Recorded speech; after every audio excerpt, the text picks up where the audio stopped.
पर्यावरण को ना बचाएंगे तो धरा पे हम न रह पाएंगे। नमस्कार, इस संदेश और इससे जुड़े हुए संकल्पों के साथ पर्यावरण दर्शन कार्यक्रम में आप सभी का स्वागत है। पर्यावरण दर्शन में आज हम चर्चा करेंगे मानव गतिविधियों का पर्यावरण पर असर पे, और इस विषय पे जानकारी देंगे आज के हमारे खास विशेषज्ञ। मैं परिचय करा दूं, आज हमारे साथ हमारे कार्यक्रम में हैं डॉक्टर गौरव शिक्का, जो कि असिस्टेंट प्रोफेसर हैं department of geography N college Patna में। साथ ही साथ ये चेयरपर्सन भी हैं international geographical union commission for youth forum पे। आपका बहुत बहुत स्वागत है गौरव जी हमारे कार्यक्रम में। ये विषय पर्यावरण संरक्षण आज बहुत ही चर्चा में रहता है, लेकिन मुझे लगता है कि कई बार हम सही मायने में जानते भी नहीं हैं कि पर्यावरण किसे कहते हैं, क्या कंस्टिट्यूएंट्स है पर्यावरण के। तो आपके माध्यम से हमारे दर्शक को मैं समझाना चाहूँगी कि पर्यावरण किसे कहते हैं। जी, पर्यावरण बहुत आसान चीज़ है समझने के लिए। जी, हमारे आसपास जो भी चीज़ें हैं, everything that surrounds us is environment. यानी जो भी उसके भौतिक, जो भी उसके भौतिक, उसके जैविक, जो भी उसमें कण हैं और जो भी उनके रासायनिक आपस में रिएक्शन हो रहे हैं, इन सब को मिलके एनवायरनमेंट बनता है। एनवायरनमेंट के दो घटक है, पर्यावरण के दो घटक है, एक है जैविक घटक और एक उसका है अजैविक घटक। जैविक घटक में जैसे हम लोग हैं, जीव जंतु है, पौधे हैं, वो जैविक में आते हैं यानी बायोटिक कंपोनेंट्स। और दूसरा जो अजैविक घटक है यानी एबायोटिक कंपोनेंट्स, उसमें जमीन, सॉइल, पानी, ये सब घटक उसमें आते हैं। जी, जैसे कि हमारा आज का विषय है पर्यावरण का असर जो होता है, हम जो भी मानव जो भी गतिविधियां हो रही हैं उनको लेकर। लेकिन मुझे लगता है इससे पहले ये जानना और समझना ज़रूरी है कि हम आज ऐसा क्या कर रहे हैं कि ये इतना हॉट टॉपिक बना हुआ है। क्यों समय के साथ ये जो है एक रेड अलार्म की तरह टॉपिक जो है हमेशा हर फोरम पर डिस्कस हो रहा है। बिल्कुल, देखिए थोड़ा मैं आपको पीछे ले जाना चाहूँगा। 19वीं शताब्दी से पहले भी पर्यावरण बदलता था, लेकिन वो स्वतः अपने तरीके से नेचर, ये धरा, ये पृथ्वी अपने आप बदलती थी। 19वीं शताब्दी में जब हमारे यहाँ औद्योगिक क्रांति हुई, इंडस्ट्रियल रेवोल्यूशन हुआ, इंडस्ट्री इस्टेब्लिश हुई, फॉसिल फ्यूल्स जलने लगे, उसकी तादाद बहुत ज़्यादा बढ़ गई। As a result industrial revolution के बाद से लगातार हमारे यहाँ पे इन्वायरमेंट का क्राइसिस हो गया। क्यों? क्योंकि इंसान ने नेचर के साथ, इन्वायरमेंट के साथ खिलवाड़ किया। लगातार जो मनुष्य की गतिविधियां हैं वो बढ़ती रहीं, पर उसका परिणाम स्वरूप क्या हुआ, हम ही पे असर हुआ। जो हमारे आसपास का पर्यावरण खराब हुआ, एयर पोल्यूशन की प्रॉब्लम क्रिएट हो गई, हमने पानी खराब कर दिया, हमने लैंड डिग्रेडेशन कर दिया। अभी एक रीसेंट रिपोर्ट आई है जिसका बड़ा चर्चा है, जिसमें स्टेट ऑफ ग्लोबल एयर्स की बात हो रही है। उस रिपोर्ट में है कि 20 लाख लोग हिंदुस्तान में एयर पोल्यूशन से रिलेटेड जो डिजीज़ है, जो रेस्पिरेटरी डिसीजेस है, उसकी वजह से मारे जाते हैं। तो आपको मैं बताना चाहूँगा, एक पर्टिकुलेट मैटर नाम की चीज़ होती है, PM 2.5, PM 10। ये सबसे ज़्यादा पाया जाता है शहरों में व्हीकुलर पोल्यूशन से। गाड़ी चलती है, गाड़ी पल्यूट कर रही है, शहरों में कंस्ट्रक्शन हो रहा है, डस्ट पार्टिकल्स क्रिएट हो रहे हैं। ये हमारे जब इनहेल करते हैं, ये हमारे अंदर जाते हैं, तो तरह तरह की रेस्पिरेटरी डिजीजेस हो गई हैं। PM 2.5 का मतलब है वो कण हमारे बाल से भी ज़्यादा सूक्ष्म है। इतना छोटा कण हमारी नली में जाकर लंग्स में इकट्ठा होता है और रेस्पिरेटरी डिसीज़ का प्रॉब्लम क्रिएट करता है। तो ये चीज़ों को जानना हमें बड़ा ज़रूरी है। और आपको मैं और बताना चाहूँ, 2024 लगातार श्रेणी में 10वां गर्म साल रहा है। वर्ल्ड मेट्रोलॉजिकल ऑर्गेनाइजेशन ने 2024 को सबसे गर्म साल बताया, जो पिछला साल निकला है। अच्छा। और वो लगातार 10 साल ऐसे रहे हैं जो गर्म रहे हैं, और उसमें सबसे ज़्यादा गर्म 2024 रहा है। तो ये कितना एक घातक परिणाम है हमारी लगातार जो इंसान ने, मनुष्य ने जो एक्टिविटीज़ की है इस पृथ्वी पर। जी, हम हमेशा महसूस करते हैं और आपस में बातचीत भी करते हैं कि मौसम जो है, जाड़े का मौसम इतना लंबा खिंच रहा है, इतना देर से आ रहा है, गर्मी जो है हर साल की अपेक्षा अधिक बढ़ रही है। पर कभी क्या आपने गौर से सोचा है इस विषय पे, कभी मंथन किया है कि क्या हम भी इसके प्रति रिस्पॉन्सिबल है? समय के साथ साथ हम विकास तो कर रहे हैं, लेकिन अपनी इस गति में जो है बहुत सारी हानि जो है वो पर्यावरण को पहुंचाते जा रहे हैं। क्या क्या ऐसी गतिविधियां हैं कॉमनली गौरव जी जो हम जाने अनजाने में कर रहे हैं और पर्यावरण को नुकसान पहुंचाते जा रहे हैं? जी देखिए, इंसान अब भोग में चला गया है जी। वो अपने आसपास ऐसी वस्तुएं क्रिएट कर रहा है जिसका वो भोग लगातार करे और जल्दी करता जाए, मतलब यूज़ एंड थ्रो, ये सिस्टम बन गया है।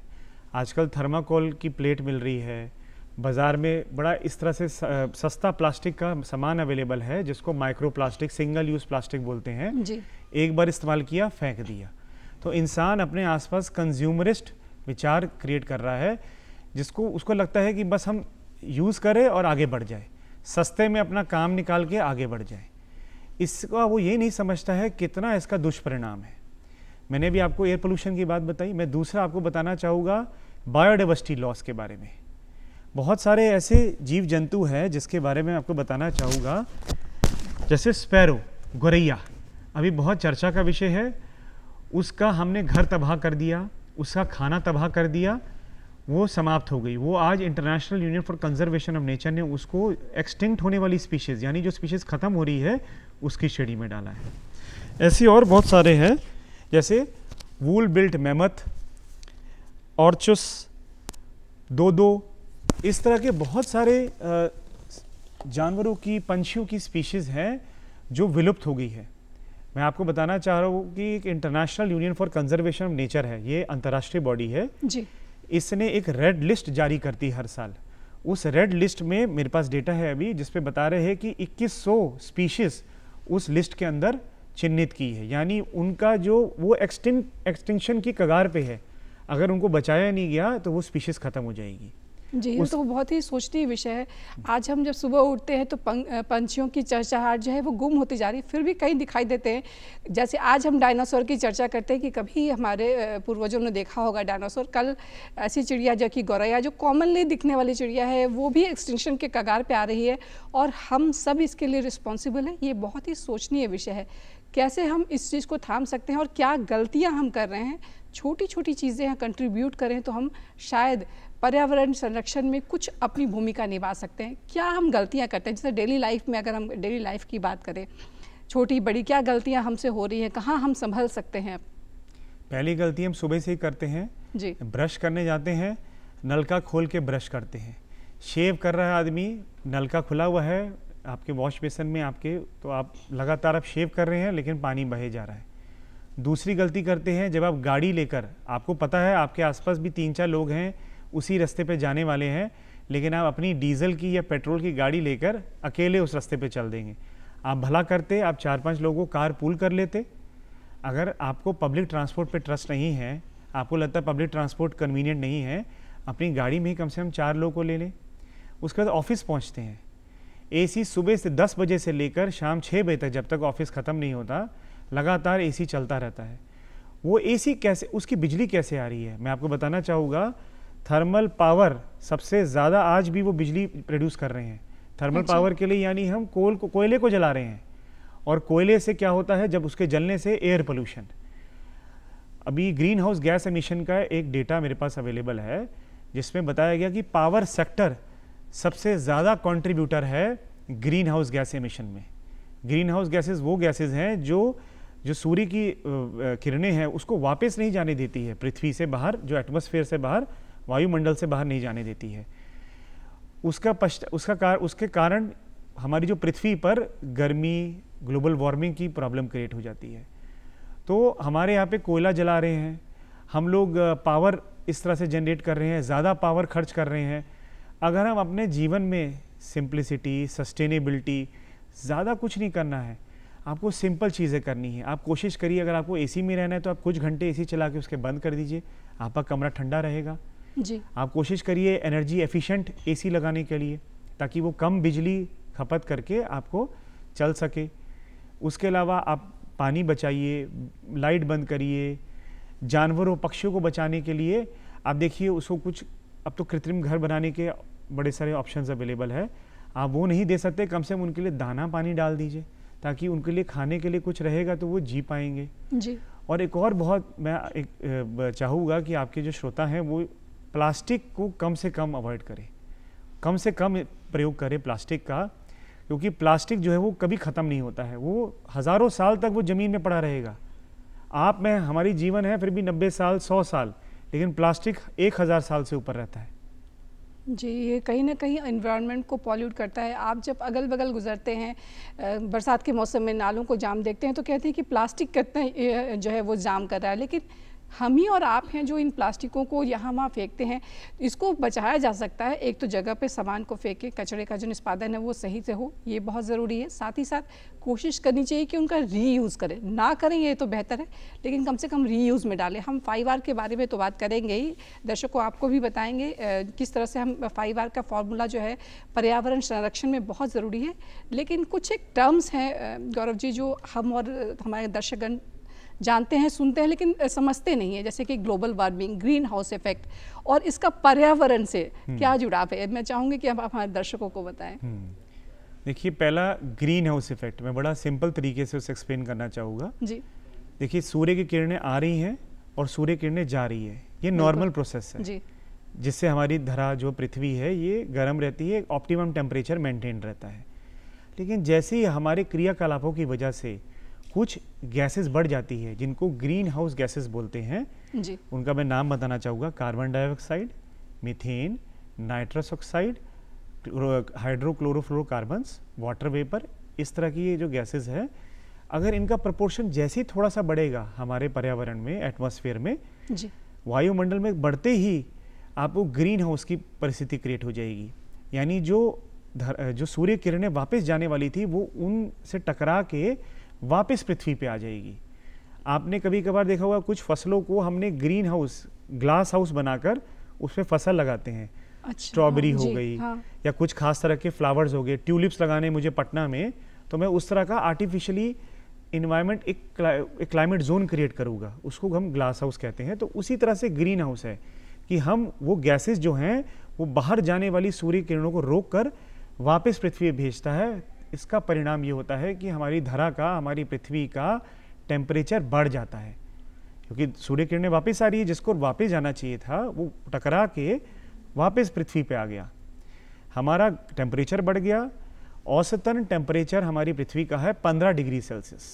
अच्छा, हम लगातार जो आपने सुना होगा पेरिस एग्रीमेंट हो रहा है, क्लाइमेट कन्वेंशंस होते हैं, सब में यही प्रण लिया जाता है, सारे देश प्रण लेते हैं कि हम धरा का, पृथ्वी का टेम्परेचर 1.5 डिग्री सेल्सियस ज़्यादा बढ़ने नहीं देंगे। ये कसम खाई है सबने पेरिस एग्रीमेंट में। अच्छा, तो वही मैं उसमें बता रहा हूँ। तो क्या होता है कि अगर जैसे ही आपका पृथ्वी का जो टेम्परेचर बढ़ जाएगा, ग्लोबल वार्मिंग का संकट क्रिएट हो जाएगा। सबसे पहले आपके जो ग्लेशियर है वो सब पिघलने लगते हैं, उनके पिघलने से जो सी लेवल है, जो समुद्र का लेवल है वो बढ़ जाता है। पानी का लेवल बढ़ने से बहुत सारे कोस्टल एरियाज, जो समुद्री तट पे रहने वाले शहर है, लोग हैं, वो प्रभावित होते हैं। बहुत सारे आइलैंड डूब जाते हैं। मैं आपको बताना चाहूँगा मालदीव्स के बारे में। अभी कुछ साल पहले 2009 में मालदीव्स की सरकार ने अपनी व्यथा बताने के लिए विश्व को पानी के अंडर वाटर कैबिनेट मीटिंग की थी, जिसमें अच्छा, बताया उन्होंने कि हमारा सिचुएशन कितना खराब है, अगर हमें नहीं बचाया गया तो मेरा पूरा आइलैंड डूब जाएगा। उन्होंने पूरा कैबिनेट मीटिंग की वहाँ के राष्ट्रपति ने पानी के नीचे जाकर। तो ये ग्लोबल वार्मिंग का संकट हमारे सामने है। पानी का लेवल बढ़ेगा, समुद्र डूबेगा, समुद्री तट के इलाके डूबेंगे। कल को जो अंदर के शहर हैं, अंदर के इलाके हैं, इनलैंड एरियाज हैं, वो भी डूबने लगेंगे। जी, ये बहुत ही बड़ा थ्रेट है। हम शायद इसे इग्नोर करते हैं, लेकिन अगर गंभीरता से सोचें तो ये आने वाले समय के लिए, जो हमारी जनरेशन है उनके लिए बहुत ही खतरनाक होने जा रहा। हम तो झेल ही रहे हैं, हमारी आने वाली जनरेशन जो है उसे और बुरी तरह से परेशान होने वाली है। अगर ये तो नेशनल लेवल पे या वर्ल्ड लेवल पे बात हुई, अगर हम थोड़ी सी स्टेट लेवल पे और बिहार की स्थिति पे बात करें, हम कहाँ स्टैंड करते हैं, क्योंकि ये कार्यक्रम हमारे जो दर्शक देख रहे हैं वो ज़रूर समझना चाहेंगे कि हम बिहारवासी कहाँ स्टैंड करते हैं, कहाँ हमारी स्थिति। क्योंकि हम जब पॉल्यूशन की बातें होती हैं तो कहीं ना कहीं हर स्टेट को और हर ज़िले को एक तमगा दिया जाता है। हम कहाँ स्टैंड करते हैं? जी, देखिए, बिहार का इस पूरे डिस्कशन में एक इम्पॉर्टेंट रोल है। अच्छा। बिहार जो है, अभी आप समझ रहे हैं, इकोनॉमिकली एक पिछड़ा हुआ राज्य है पूरे भारत में। अब यहाँ पर एक स्थिति है कि बहुत छोटे और मझोले जो किसान हैं उनका नंबर बहुत ज़्यादा है। तो जब भी पर्यावरण में कोई बदलाव होगा, जब भी क्लाइमेट में कोई चेंज होगा, तो सबसे बड़ा दुष्परिणाम जो उसका दुष्प्रभाव है वो उन छोटे मझोले किसानों पे पड़ेगा जो बिहार जैसे राज्य की रीढ़ की हड्डी है। क्योंकि बिहार जैसे राज्य एग्रीरियन बेस्ड इकोनॉमी है। आपकी वर्षा बदलेगी, जैसे ही आपका रेनफॉल का पैटर्न बदलेगा उसका प्रभाव किसान पे पड़ेगा। लेकिन दूसरी तरफ एक और बात है, बिहार जैसा राज्य अभी जो ग्रीन हाउस गैस एमिशन हो रहे हैं, भारत के जो ग्रीन हाउस गैस एमिशन है उसमें सिर्फ 2% कॉन्स्टिट्यूट करता है। ये अच्छी बात है, हम ग्रीन हाउस गैसेस के उसका जो उत्पादन हो रहा है उसमें हम सिर्फ 2% कंट्रीब्यूट कर रहे हैं, यानी हम लोग काफ़ी अच्छा काम कर रहे हैं। अच्छा। लेकिन दूसरी तरफ है कि जो भी विश्व में होगा हम उससे अछूते नहीं रह सकते। बिल्कुल। जो भी भारत में स्थितियां बन रही हैं, बारिश की, सुखाड़ की, बाढ़ की, उसका असर हमारे बिहार वासियों पर पड़ेगा। और बिहार वासियों में भी जो सबसे गरीब तबका है, जैसा मैंने अभी आपको बताया छोटे फार्मर्स के बारे में, छोटे किसान के बारे में, उनकी स्थिति और दयनीय हो जाएगी। अब दूसरा मैं आता हूँ पोल्यूशन पे। जो बिहार के शहर है उनमें तेज़ गति से कंस्ट्रक्शन एक्टिविटीज चल रही है। अभी कुछ रिपोर्ट आई थी जिसमें AQI इंडेक्स, यानी जो हमारी हवा का जो पोल्यूशन का स्तर है, हवा की जो क्वालिटी है, उसका बताया कि पटना और बहुत सारे शहरों का स्तर नीचे गिर गया। उसका कारण हमें समझना पड़ेगा। उसका कारण है यही जो छोटे छोटे पर्टिकुलेट मैटर, कणी के पदार्थ जी। कणी के पदार्थ जो हमारी हवा में फैल जाते हैं। खासकर पटना और बिहार के बहुत सारे शहरों में कणी के पदार्थ की ये प्रॉब्लम बनी हुई है। जो छोटे कण फैलते हैं हवा में, एयर पोल्यूशन की स्थिति करते हैं। तो इसलिए मैं आपको दोनों पक्ष दिए आपको मैंने बिहार के बारे में, कि जो बिहार जो स्थिति बनी हुई है उसका बिहार पे किस तरह से दुष्परिणाम पड़ेगा और बिहार कैसे पोल्यूशन में कंट्रीब्यूट कर रहा है। तो ये हमें इस कॉन्टेक्स्ट में बिहार को देखने की ज़रूरत है। जी। पृथ्वी पे तो असर की बात हमने की, साथ ही साथ हमारे स्वास्थ्य पे भी इन प्रदूषणों का, पर्यावरण में जो भी चल रहा है उसका असर पड़ता है। जैसे कि शुरू में ही गौरव जी आपने चर्चा भी की कि वायु प्रदूषण से एक डाटा के अनुसार जो सांस वाली बीमारियां बहुत सारी फैल रही हैं, उसी तरह से वायु हो या जल हो, इनके पॉल्यूशन से हमारे स्वास्थ्य पे कितना असर पड़ता है? जी, अभी लगातार जैसे मैंने एक रिपोर्ट आपको बताई, एक और रिपोर्ट है जो भारत सरकार ने इशू की है। उन सब रिपोर्ट्स का यही सार है कि क्रॉनिक हेल्थ डिजीज, ये शब्द इस्तेमाल किया गया रिपोर्ट्स में। अच्छा। क्रॉनिक हेल्थ डिजीज में रेस्पिरेटरी डिसीजेस, यानी लंग से, हमारे फेफड़ों से जुड़ी हुई जो बीमारियां हैं उनका नंबर बहुत ज़्यादा बढ़ गया है। उसमें ब्रोंकाइटिस हो, ट्यूबरक्लोसिस हो, एस्थमा हो, ये सब बीमारियों का नंबर बढ़ गया है। दूसरा आपने सुना होगा, जैसा खाए अन्न वैसा होवे मन। बिल्कुल। तो जब हमारा अन्न प्रदूषित हो रहा है, तरह तरह के पोल्यूशन से हमारा अन्न प्रदूषित हो रहा है, हमारा मन, हमारा स्वास्थ्य, हमारा काम, उन सब पे इसका दुष्परिणाम है। देखिए, पर्यावरण की इतनी इम्पोर्टेंट एक अंडरस्टैंडिंग बनाई गई है हमारे धार्मिक ग्रंथों में भी। मैं आपको ऋग्वेद के बारे में बताना चाहूँगा। ऋग्वेद में 250 जो उसको बोलते हैं भजन कहिए, यानी देवताओं के स्तुति में जो गाए जाते हैं, 250 उसमें से जो श्लोक हैं वो इंद्र के लिए दिए गए, जो इंद्र बारिश के देवता, वर्षा के देवता माने जाते हैं, उनके लिए। फिर अथर्ववेद में पृथ्वी को माँ की दर्जा दिया हुआ है। आप सिख धर्म में जाइए तो जपजी साहिब, गुरु नानक देव जी ने जपजी साहिब की पंक्तियों में लिखा है, जिसमें वो बता रहे हैं कि कैसे जो पवन है वो गुरु है, पानी जो है वो माता है, पृथ्वी वो है उन्होंने पिता का, मतलब इस तरह से पूरा एक सबके साथ एक आत्मीय संबंध बताया है। हर धर्म में जो किताबें हैं, जो पुस्तकें लिखी गई हैं, उन सब में हमारा पृथ्वी के साथ, इस पर्यावरण के साथ बड़ा एक नज़दीकी क्लोज रिलेशन बताया गया है। तो वो रिलेशन टूटना नहीं चाहिए, वो रिलेशन बदलना नहीं चाहिए। बिल्कुल, हमारी भविष्य की गारंटी इसी बात में है कि हम पर्यावरण संरक्षण के विषय में गंभीरता से सोचें। हमें भी सोचने की ज़रूरत है। सरकार की तरफ से भी नेशनल, इंटरनेशनल फोरम पे बहुत सारे काम हो रहे हैं। मैं गौरव जी आपके माध्यम से जानना चाहूँगी, कुछ एक्ट्स हैं, कुछ फोरम्स बने हुए हैं, कुछ प्लेटफॉर्म्स हैं जहाँ बहुत गंभीरता से काम हो रहा है। कुछ ऐसे कामों की चर्चा आपके माध्यम से जानना चाहूँगी मैं। देखिए, सबसे पहले तो संवैधानिक प्रावधान है पर्यावरण के लिए, directive principles of state policy, उसमें राज्यों को बोला गया है कि एनवायरनमेंट के लिए, नेचर को प्रोटेक्ट करने के लिए, जीव जंतुओं के लिए आप काम करिए। वो बाध्य नहीं है, लेकिन राज्य फिर भी उस पर काम करते हैं। हमारी फंडामेंटल ड्यूटी 51G हमें आग्रह करता है कि हम पर्यावरण को बचाएं, ऐसे कृत करें, ऐसे कार्य करें जिससे पर्यावरण बचा रहे, पर्यावरण सेफ रहे। उसके अलावा बहुत सारी हमारी स्कीम्स बनी, बहुत सारी पॉलिसीज़ बनी, जिसमें से सबसे ज़्यादा उल्लेखनीय है अभी प्रधानमंत्री ने पिछले साल शुरू की है मिशन लाइफ। अच्छा। यानी लाइफस्टाइल फॉर एनवायरनमेंट। लाइफ का मतलब आपका लाइफस्टाइल पर्यावरण के अनुकूल हो, उसके प्रतिकूल ना हो। उसके बाद बिहार सरकार ने जल जीवन हरियाली मिशन 2019 गांधी जयंती 2 अक्टूबर को लॉन्च किया। बहुत अच्छा दिन चुना बिहार सरकार ने, माननीय मुख्यमंत्री जी ने, और ये एक मिशन लॉन्च किया। शायद ही कोई ऐसा राज्य है कि जो पर्यावरण पे इतना काम कर रहा है। 3 करोड़ से ज़्यादा इसमें सैपलिंग्स, प्लांट्स लगाए गए हैं। अभी बिहार का जो करंट फॉरेस्ट कवर है वो 14% के आसपास है। अच्छा। बिहार सरकार ने लक्ष्य दिया है कि अगले 2 साल में हम इसको 17% करेंगे। 17% फॉरेस्ट जोड़ना, यानी इतने पेड़, इतना एफॉरेस्टेशन करना, ये बहुत बड़ी एक्टिविटी है। उसी में जू सफारी इस्टेब्लिश की गई है राजगीर में, तो पटना में भी अर्बन बायोडाइवर्सिटी पे बहुत काम हो रहा है, जो होना भी चाहिए। क्योंकि अब मैंने जैसे आपको बताया कि हमारे जो शहर है वो बहुत तरह के पोल्यूशन से ग्रसित है, बहुत तरह की तकलीफ़ें हैं, और वहीं पर अगर लोग बीमार पड़ेंगे तो कैसे शहर चलेंगे? क्योंकि शहरों को बोला था इंजन्स ऑफ ग्रोथ। अगर शहर बीमार पड़ गए तो आपका इंजन ढीला पड़ जाएगा। तो इस तरह के बहुत सारे वो किए जा रहे हो। और मैं आपको बताना चाहूँगा, बिहार उन पहले राज्यों में है जो बायोडाइवर्सिटी एक्शन प्लान तैयार कर रहा है।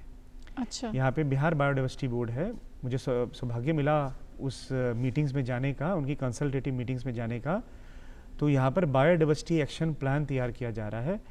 तो ये कुछ इस तरह के इनिशिएटिव्स राज्य स्तर पे और राष्ट्रीय स्तर पे लिए जा रहे हैं अभी हाल फिलहाल। जी, बहुत कुछ काम जो है वो सरकार की तरफ से चल रहे हैं, बहुत सारी योजनाएं बनाई जा रही हैं, बहुत सारी योजनाओं पे काम भी हो रहा है, लेकिन हम और आप भी कंट्रीब्यूट कर सकते हैं और हमारी और आपकी जिम्मेवारी भी उतनी ही बनती है। गौरव जी, हम कॉमन पर्सन क्या क्या गलतियां करते हैं, या जो 5R का फॉर्मूला है, मैं चाहूँगी कि उसके बारे में भी हमारे दर्शकों को शेयर करें ताकि वो भी सावधान होकर अपने एक्शंस में इसको लाएँ। देखिए, अब रिस्पॉन्सिबिलिटी हमारे पे आती है, क्योंकि इंसान, सारी जो गतिविधियां हैं उसका केंद्र मनुष्य है। जी। अब 3 R's का मैं आपको फॉर्मूला देना चाहूँगा आसानी के लिए, ताकि श्रोता आपके समझ सके। पहला R रिड्यूस, तीसरा रीयूज, और दूसरा रीयूज, तीसरा रिसाइकल। यानी रिड्यूस, आप आसपास ऐसी एक्टिविटीज़ करें ताकि आप मतलब अपनी चीज़ों को रिड्यूस कर सके। अगर आपको लगता है कि ये कपड़ा, ये शर्ट आपकी चल जाएगी हफ्ता 10 दिन, कुछ चीज़ सिल के भी आप इस्तेमाल कर सकते हैं, तो आपकी अपनी खपत रिड्यूस करिए। आपको लगता है कि मुझे ये सामने तक जाना है तो मैं पैदल जा सकता हूँ, मुझे बाइक की, गाड़ी की आवश्यकता नहीं है, दूरी कम है, डिस्टेंस कम है, तो मैं अपनी उस तरह से मैं पैदल चला जाऊँ। जी। दूसरा है रीयूज़, हम तुरंत अपनी चीज़ों को ना बदलें। देखिए, मैं पेन ये भी लेके घूम रहा हूँ, ये 5 साल से मैं पेन अपनी जेब में लेके घूम रहा हूँ, मैं इसको रिफ़िल कर लेता हूँ, इस्तेमाल कर रहा हूँ। और रिसाइकल, तीसरा है रिसाइकल। कोशिश करिए, रिसाइकल करिए चीज़ों को अपने डेली चीज़ों में। हम लोग अपने कॉलेज में बच्चों को बेस्ट टू वेस्ट एक एक्टिविटी सिखाते हैं। जैसे बच्चे घर में कपड़ा बचा होता है, हम उन्हें कहते हैं कि आप सब्जी लेने के लिए थैली या प्लास्टिक के आइटम का इस्तेमाल ना करिए, उस बचे हुए कपड़े से आप झोला तैयार कीजिए। हम सोशल रिस्पॉन्सिबिलिटी के, हमारे पास पीजी के स्टूडेंट्स के लिए कुछ मार्क्स होते हैं जी, तो उसमें हमारी विभागाध्यक्ष और हम लोग मिलकर हम लोग ये एक्टिविटी करते हैं जिसमें हम बच्चों को झोला बनवाते हैं, ताकि वो जो कपड़ा है उसका इस तरह से रिसाइकल करके प्रयोग कर सके और प्लास्टिक की खपत कम से कम हो। अगर हम थोड़े थोड़े प्रयास करेंगे, अपने एक्टिविटीज़ को सुधारेंगे, सोच के करेंगे, तो कहीं ना कहीं हमारा कंट्रीब्यूशन जो है पर्यावरण संरक्षण में बहुत इम्पॉर्टेंट रोल प्ले करेगा। आपका बहुत बहुत धन्यवाद गौरव जी, आपसे बातचीत करके हमने बहुत कुछ जाना और समझा। पर्यावरण की रक्षा है भविष्य की सुरक्षा। जी हाँ दर्शकों, आज हमने कार्यक्रम में कोशिश की उन तमाम विषयों को, उन तमाम पहलुओं को जोड़ने की जो पर्यावरण संरक्षण के दिशा में हमारा और आपका प्रयास हो सकता है। कोशिश कीजिए इसे अपने जीवन में अपनाने की। अगले अंक में हम पुनः उपस्थित होंगे एक और ऐसे ही अहम विषय को लेकर। फिलहाल इजाज़त दीजिए। नमस्कार।